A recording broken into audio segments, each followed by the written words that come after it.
నమస్కారం అండి. నా పేరు డాక్టర్ ఆర్ఎంపి శెట్టి. జ్యోతిష్ శాస్త్ర విభాగంలో గత కొన్ని సంవత్సరాలుగా అనేక విషయాలు మీకు తెలుపుతూ వస్తున్నాను. మీరు చూస్తున్నారు, అనుసరిస్తున్నారు, లాభపడ్డారు కూడా, చాలా సంతోషంగా ఉంది. అయితే ఇప్పుడు నేను చెప్పేటువంటి ఒక ముఖ్యమైనటువంటి విశేషం ఏమిటంటే, సింహరాశి వారికి మరి ఆగస్టు మాసంలో 2024వ సంవత్సరం మాస ఫలితం ఎలా ఉంటుందో వివరిస్తున్నాను, జాగ్రత్తగా వినండి. ఈ యొక్క గోచార ఫలితం తెలుసుకునే ముందు ఒక్క విషయం అండి, ఏంటనంటే ఖచ్చితంగా మీరు మీ జాతకాన్ని ఒకసారి చూసుకోవాలి. ఏ దశ జరుగుతుంది అన్నటువంటి విషయం మీకు అర్థం కావాలి. ఏం చేతనంటే మీ యొక్క లగ్నాధిపతి ఎవరు, ఆ లగ్నాధిపతికి మరి శత్రుగ్రహాలు ఏమిటి, మిత్రగ్రహాలు ఏమిటి, ఒకవేళ శత్రుగ్రహాల దశ జరుగుతుంటే వాళ్ళు ఏ స్థానాలలో ఉన్నారు, ఏదైనా శుభగ్రహ వీక్షణ ఉందా, లేకపోతే మీ యొక్క మిత్రగ్రహాల విషయంలో కనుక తీసుకున్నట్టయితే వాళ్ళు ఏమైనా షష్టమంలో కానీ అష్టమంలో కానీ వ్యయంలో ఉన్నారా, మరి ఎలా ఉంది పరిస్థితి అనేటువంటిది చూసుకుని మీరు పడుతున్నటువంటి కష్ట నష్టాలన్నీ కూడా మీరు ఒకసారి గమనించుకుని ఈ యొక్క గోచార ఫలితాన్ని సమన్వయపరచుకొని కనుక మీరు ఒక ప్రణాళికాబద్ధంగా అడుగులు వేసినట్టయితే ఎటువంటి సమస్య ఉండదు. మీరు ఖచ్చితంగా చాలా మట్టుకు శుభకరంగా ప్రయాణం చేసేటువంటి అవకాశాలు మీకు ఈ మాసం అంతా కూడా కలుగుతాయి.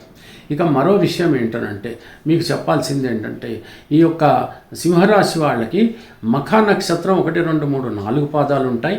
ఆ తర్వాత ఈ యొక్క మరి ఉబ్బా నక్షత్రం 1, 2, 3, 4 పాదాలు ఉంటాయి. ఆ తర్వాత ఉత్తరా నక్షత్రం 1 పాదం మాత్రమే ఉంటుంది. ప్రయాణాలు మాత్రం ఎట్టి పరిస్థితుల్లో వాయిదా వేయండి. అంటే ఏదైనా ప్రమాదాలు కానీ ఏవైనా అసౌకర్యం కానీ ఇవన్నీ కూడా కలిగేటువంటి సమస్య కనపడుతోంది. వాతావరణ పరిస్థితులు కూడా అంత బాగోలేదు. ఏదేమైనా పండుగలు ఇవన్నీ కూడా వ్రతాలు చేసుకునేటువంటి మాసంలోకి మనం అడుగుపెట్టాం. తీర్థయాత్రలకు వెళ్ళాలని ఉంటుంది, కానీ వాతావరణ పరిస్థితులు చూసుకుని ఆ తర్వాత మీరు జాగ్రత్తగా ప్రయాణం చేయవలసి వస్తుంది. అతి జాగ్రత్తగా ఉండాలి. ఒకవేళ తప్పదు అని అనుకుంటే మాత్రం తప్పకుండా ప్రయాణం చేయండి, కానీ సాధ్యమైనంత వరకు పోస్ట్ పోన్ చేసుకోవడమే ఉత్తమము. ఇకపోతే చెడు సహవాసం అంటే దుస్సహవాసం వల్ల త్రోవ నాశనం అయిపోతుంది. వాళ్ళు మీరు ఎంత బాగా ఉందామనుకున్నా మిమ్మల్ని రకరకాలుగా తప్పుడు దారులలోకి తీసుకెళ్ళి మిమ్మల్ని చాలా చెడగొట్టేటువంటి అవకాశాలు కనబడుతున్నాయి. కొత్తగా మీకు ఎవరైనా స్నేహితులు కలిస్తే వాళ్ళు ఏమిటి, వాళ్ళ క్యారెక్టర్ ఏంటి, వాళ్ళు ఎటువంటి వాళ్ళు, ఇంతకు మునుపు వాళ్ళు ఏం చేశారు, వాళ్ళ పాస్ట్ ఏంటి, ప్రజెంట్ ఏంటి, ఇవన్నీ కూడా మీరు చూసుకోవాలి. ముఖ్యంగా ఏమవుతుందనంటే మీ దగ్గర కాస్త కూస్తో డబ్బు ఉందనుకోండి, ఈ చెడు సహవాసంలో ఉన్నటువంటి వాళ్ళు మిమ్మల్ని ఇష్టరాజ్యంగా తిప్పేసి మిమ్మల్ని లేనిపోని గొడవల్లో ఇరిగించి వాళ్ళు పారిపోతారు. కాబట్టి ఆ రకంగా బ్యాక్ స్టాపింగ్ జరగకుండా మీరు చాలా జాగ్రత్తగా ఉండాలి. సాధ్యమైనంతవరకు మంచివాళ్ళు కాదు అనుకుంటే వదులుకోవటమే మంచిది. తెలిసింది కదండి, రోజులు బాగా లేవండి. కాబట్టి ఎంత జాగ్రత్తగా ఉంటే అంత మంచిది. ఇకపోతే మిగతా అన్ని విషయాలు కనుక తీసుకున్నట్టయితే వస్తు సేకరణ విషయంలో కానీ, లేకపోతే ఏదైనా విదేశాలకు ప్రయత్నాలు చేస్తుంటే కానీ, లేకపోతే వివాహానికి సంబంధించిన ప్రయత్నాలు సాగిస్తుంటే కానీ, కొత్తగా వ్యాపారాలు ప్రారంభించాలనుకుంటున్నటువంటి వాళ్ళు, చిత్రసీమలో ఉన్నటువంటి వాళ్ళు, రాజకీయ రంగంలో ఉన్నటువంటి వాళ్ళు, ఎవరైతేనేమి అందరూ కూడా చాలా జాగ్రత్తగా కనుక ప్రవర్తిస్తే అద్భుతమైనటువంటి జీవితాన్ని ఈ ఆగస్టు మాసంలో మీరు అనుభవించి తీరుతారు. ప్రతిరోజు కూడా దైవ ప్రార్థన అనేటువంటిది చాలా అవసరం అనేటువంటి విషయం మీరు అర్థం చేసుకోవాలి. ముఖ్యంగా ఆదిత్య హృదయం ప్రతిరోజు కూడా చదవండి. హనుమాన్ చాలీసా మాత్రం వదిలిపెట్టకండి. ప్రొద్దున చదవండి, రాత్రి పడుకోబోయే ముందు కూడా హనుమాన్ చాలీసా చదవండి. రోజుకు ఒక్కసారైనా ప్రొద్దుట్నే మహామృత్యుంజయ మంత్రం, ఆ తర్వాత ఈ యొక్క ఆదిత్య హృదయం వింటారో లేకపోతే చదువుతారో మీ ఇష్టం.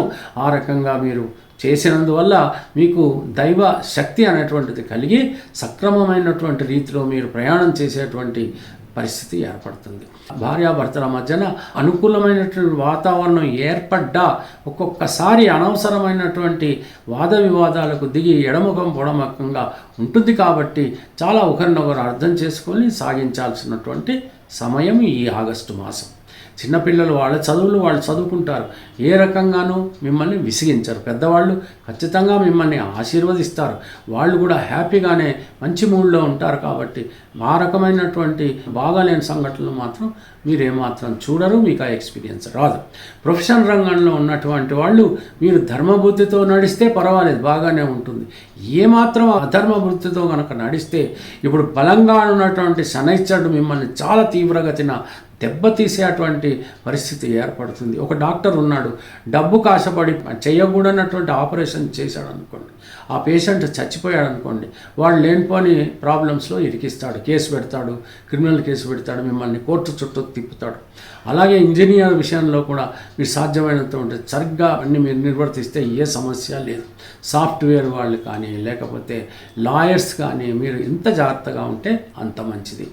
మీ యొక్క ఫీజులు మీరు తీసుకోండి, కానీ ఇట్ మస్ట్ బి జస్టిఫైడ్. మీరు చేసేటువంటి కార్యక్రమం కూడా ధర్మబద్ధంగా ఉండాలి, ఉపయోగకరంగా ఉండాలని మాత్రం మీరు అర్థం చేసుకోండి. ఇక మరో విషయం ఏంటంటే, ఎవరితోనూ ఎప్పుడు కూడా ఎక్కడైనా వాద వివాదాలకి మాత్రం దిగవద్దండి. ఖచ్చితంగా చెప్తున్నాను. కోపం, ఉద్రేకం, ఆవేశం, అసూయ ఇవన్నీ కూడా పనికిరానటువంటి విషయాలను మీరు అర్థం చేసుకుంటే మీరు గౌరవంగా ఈ మాసం అంతా గడిపేటువంటి పరిస్థితులు మీకు ఏర్పడతాయి. హ్యాపీగా ఉంటారు, ఇంట్లో కూడా ప్రశాంతంగా ఉంటుంది, బయటికి వెళ్ళినా మీ పనులన్నీ కూడా సవ్యంగా సాగుతాయి. తెలిసింది కదా. సెలవు మరి, ఉంటాను. నమస్కారం.